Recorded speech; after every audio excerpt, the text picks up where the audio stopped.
दोस्तों नमस्कार। दोस्तों मैं विमल शाही आप सभी लोगों का अपने चैनल में स्वागत करता हूं और उम्मीद करता हूं कि आप लोग सब लोग स्वस्थ होंगे एवं मस्त होंगे। सभी राष्ट्रवादियों और सनातनियों से ये निवेदन रहेगा कि आप लोग मेरे चैनल को सब्सक्राइब कर लीजिए और वीडियो को लाइक एवं शेयर भी कीजिए। दोस्तों भारतीय जनता पार्टी रूल्ड एक और स्टेट ने अपने स्टेट में यूसीसी यूनिफॉर्म सिविल कोड लागू करने का फैसला कर लिया है और इसी पर आज हम लोग चर्चा करने जा रहे हैं। दोस्तों जब कभी भी यूसीसी की बात आती है, यूनिफॉर्म सिविल कोड की बात आती है, तो सिर्फ और सिर्फ भारतीय जनता पार्टी और Bharatiya Janata party ruled state ही उसे अपने स्टेट में लागू करती है या करती हुई दिखाई देती है।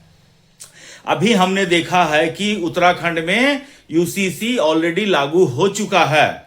हमने देखा है कि गुजरात में ऑलरेडी यूसीसी लागू हो चुका है। हमने देखा है कि छत्तीसगढ़ में, हमने देखा है कि मध्य प्रदेश में, हमने देखा है कि पश्चिम बंगाल में, हमने देखा है कि आसाम में यूसीसी की समीक्षा करने के लिए, उसका ड्राफ्ट तैयार करने के लिए एक हाई लेवल कमिटी का गठन किया गया है।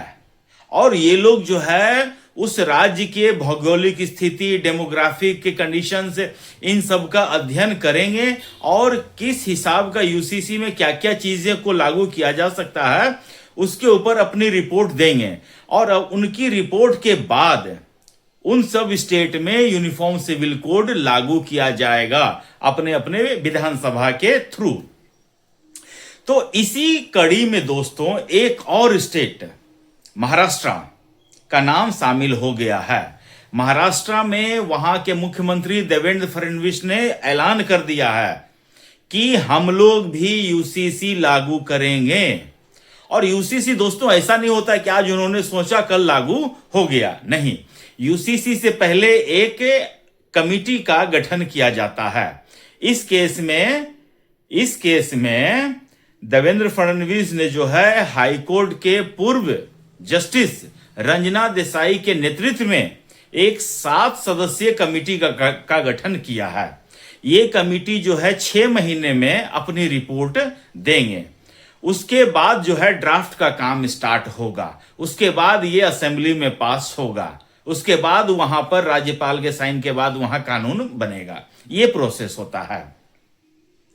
तो जो रंजना देसाई हैं उन्होंने ही उत्तराखंड का भी समिति का अध्यक्षता करी थी और उन्होंने ही उत्तराखंड का ड्राफ्ट तैयार करके दिया था। तो अब दोस्तों देखिए यूनिफॉर्म सिविल कोड में क्या होता है। मैटर 2 प्रकार के होते हैं, क्रिमिनल और सिविल, ठीक है ना। कोई भी विवाद होता है तो 2 ही तरह का होता है, क्रिमिनल और सिविल। तो क्रिमिनल जितने भी केसेस हैं सब के लिए यूनिफॉर्म है। सब कोई अगर एक कानून अगर हिंदू के लिए भी है तो वो मुस्लिम के लिए भी है, ईसाई के लिए भी है, सिख के लिए भी, सभी के लिए है। लेकिन जब सिविल मामले आते हैं तो हिंदू अलग पालन करते हैं, मुसलमान अलग पालन करते हैं, जैन अलग पालन करते हैं, ईसाई अलग पालन करते हैं। तो सिविल मैटर्स में क्या क्या होता है दोस्तों? शादी, विवाह, तलाक, गोद लेना, उत्तराधिकार, इन सब की जब बात आती है तो सब जितने भी कम्युनिटी के लोग हैं सब अपने अपने धर्मों के हिसाब से काम करते हैं। तो इसी में सिमिलैरिटी लाने के लिए, एक समानता लाने के लिए यूनिफॉर्म सिविल कोड बनाया जाता है। और यूनिफॉर्म सिविल कोड ऐसा नहीं है कि कोई नया चीज है। हमारे संविधान के आर्टिकल 44 में इसका ऑलरेडी मेंशन है। संविधान तो यह भी कहता है कि पूरे भारतवर्ष में यूनिफॉर्म सिविल कोड आना चाहिए।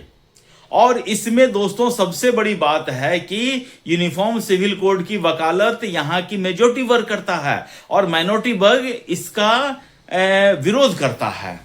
मतलब कि मुझे ये लॉजिक जो है ना दोस्तों बिल्कुल समझ से बाहर दिखता है कि कोई भी माइनॉरिटी यूनिफॉर्म सिविल कोड से का विरोध कैसे कर सकता है।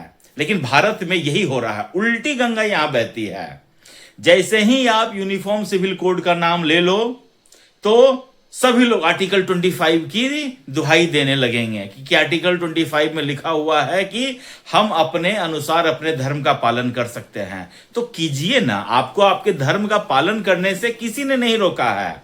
धर्म का पालन कीजिए, पूजा पद्धति कीजिए, लेकिन जहां कहीं भी विवाद का मैटर होगा, जहां कहीं भी विवाद का मैटर होगा, जैसे कि शादी का हो गया, तलाक का हो गया, गोद लेने का मामला हो गया, उत्तराधिकार सिद्ध करने में आया, तो यहां पर आपका जो है धर्म के अनुसार नहीं चलेगा। यहां पर कानून के हिसाब से बात चलेगा। जो कानून में लिखा हुआ रहेगा उसके अनुसार आप शादी भी कर पाएंगे, आप तलाक भी दे पाएंगे, आप गोद भी ले पाएंगे और आप अपने उत्तराधिकारी भी नियुक्त कर पाएंगे।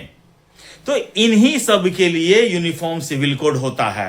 लेकिन जैसे ही दोस्तों इस देश में यूनिफॉर्म सिविल कोड का आप नाम ले लीजिए, एक समुदाय, खासकर मुस्लिम समुदाय, वो उछलना शुरू कर देती हैं कि ये मुसलमानों को टारगेट करके बनाया जा रहा है।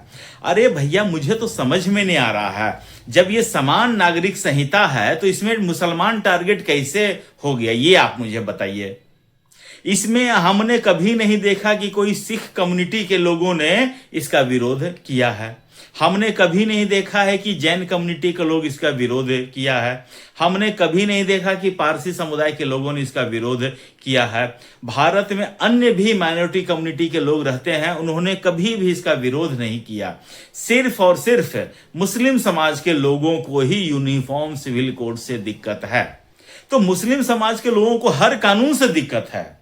अगर भारत की सरकार कहेंगी कि मुझे एसआईआर करना है, तो सबसे पहले इसके अगेंस्ट में खड़े होंगे मुस्लिम। भारत सरकार अगर कहेगी मुझे सीएए लागू करना है, तो इसके सबसे पहले खिलाफ खड़े होंगे मुस्लिम। भारत सरकार कहेगी मुझे एनआरसी लागू करना है, तो इसके लिए सबसे पहले खड़े होंगे मुस्लिम।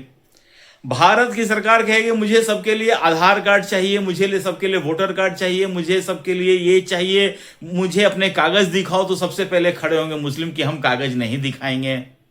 और जब इनका सिर्फ और सिर्फ मकसद है वोट देना, वोट देने के लिए सोचिए दोस्तों, कागज सरकार ने मांग दिया तो सब कागज लेकर रोड पे खड़े थे। लेकिन अन्य किसी मामले में, सीए के समय में ये लोग यही कह रहे थे ना, हम कागज नहीं दिखाएंगे। लेकिन जब एसआईआर चल रहा था तो सब लोग कागज कहां कहां से, पेटी से, यहां से वहां, जमीन खोद खोद के कागज निकाल के सब लोग गए थे। और जिनका कागज नहीं मैच हुआ, वो लोग, सब लोगों को वोटर लिस्ट से नाम बाहर कर दिया गया।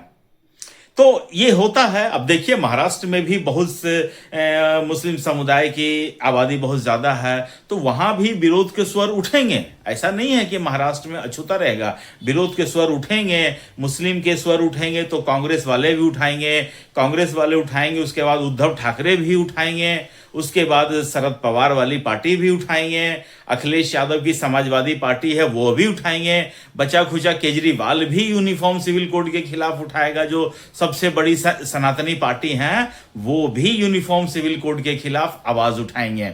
आप देखते रहिएगा। तो दोस्तों, ये मुझे आज के लिए अपडेट देना था। आप लोग मुझे कमेंट करके बताइए दोस्तों कि क्या यूनिफॉर्म सिविल कोड पूरे देश में लागू होना चाहिए कि नहीं, यह आप मुझे कमेंट करके बताएंगे। और अपना ख्याल रखेंगे, स्वस्थ रहेंगे, मस्त रहेंगे। तब तक के लिए नमस्कार, नमस्ते, जय श्री राम।